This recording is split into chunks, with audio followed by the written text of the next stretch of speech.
Hora de fazer conexão com Brasília mais uma vez. Rodrigo Orengo chegando para a gente falar desses próximos capítulos que devem ser bastante agitados na semana que vem, dessa novela chamada Crise, Governo e Congresso, né, Orengo? Boa tarde. Inédita, né, Adriana? Boa tarde a você e a todos, porque a gente nunca viu uma dificuldade tamanha de aprovar o nome de um indicado do presidente ao Supremo Tribunal Federal. Essa sempre foi uma prerrogativa do presidente.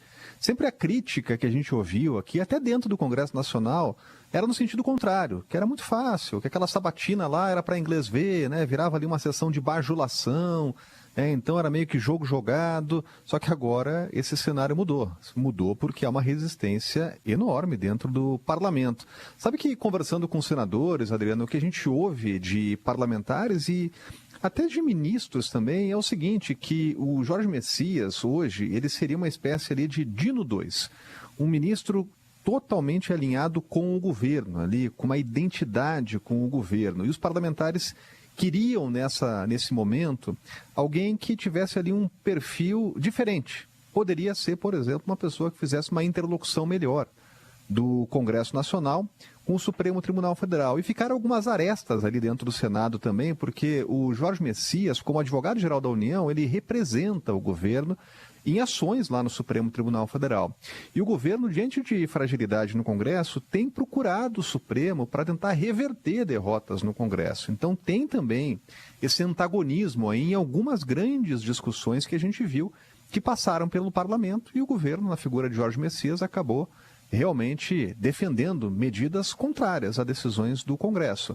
Então ficaram algumas arestas, mas agora cabe a ele, Jorge Messias, tentar realmente conversar com esses parlamentares e está conversando, está fazendo beijamão, só que está enfrentando uma dificuldade, justamente de conversar com quem tem maior poder de decisão no Senado, que é Davi Alcolumbre. Então a resistência maior é hoje de Davi Alcolumbre. E quem tem que entrar em cena é justamente o presidente Lula, e isso vai acontecer. Essa é uma decisão do presidente, uma decisão personalíssima. O presidente vai ter que entrar em campo para defender essa decisão, até porque, imagina o seguinte cenário, Adriana, o Senado Federal rejeitando o nome de um indicado do presidente. Isso não acontece, como a gente já lembrou algumas vezes, desde lá o governo de Floriano Peixoto. Seria uma espécie de ruptura do presidente do Senado com o presidente da República. Então, obviamente, o presidente vai entrar em campo para tentar evitar que isso aconteça, assim como aliados, os chamados bombeiros ali do Palácio Planalto já estão em campo.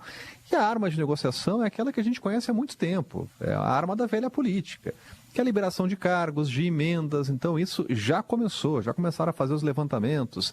Aí tem uma vaga lá no CAD, tem uma vaga na Agência da Água, tem uma vaga lá, Banco do Nordeste, e aí o governo vai mapeando quais são justamente aí as resistências ou as insatisfações no Senado para ver de que forma pode agradar os parlamentares. Agora, cá entre nós, Adriano, em nenhum momento estão discutindo aí o que prevê a Constituição, que é notório saber e conduta ilibada, Então, essa não é a discussão no momento. A gente sabe que a crise realmente, nesse momento, ela é política entre o governo e o Congresso Nacional. Preparam as perguntas para a sabatina como se o objetivo, de fato, fosse atestar, averiguar ali o notório saber jurídico.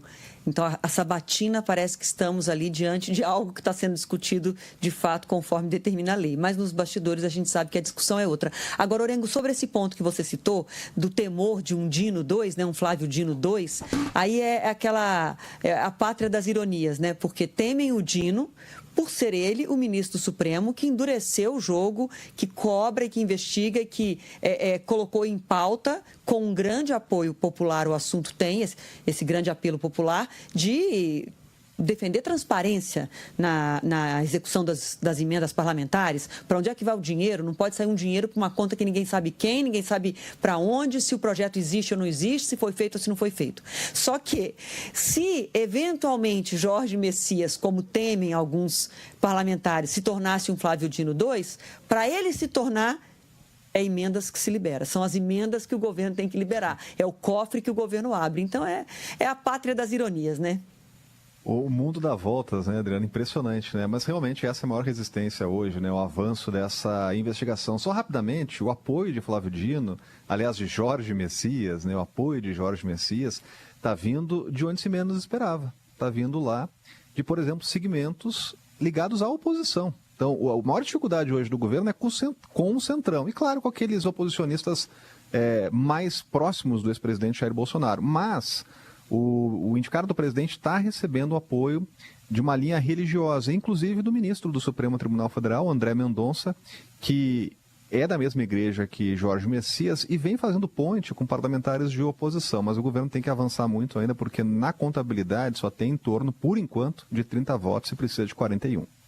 Valeu, querido. Obrigada, viu? Vamos seguir acompanhando. Semana que vem os capítulos serão agitados. Grande abraço. Valeu.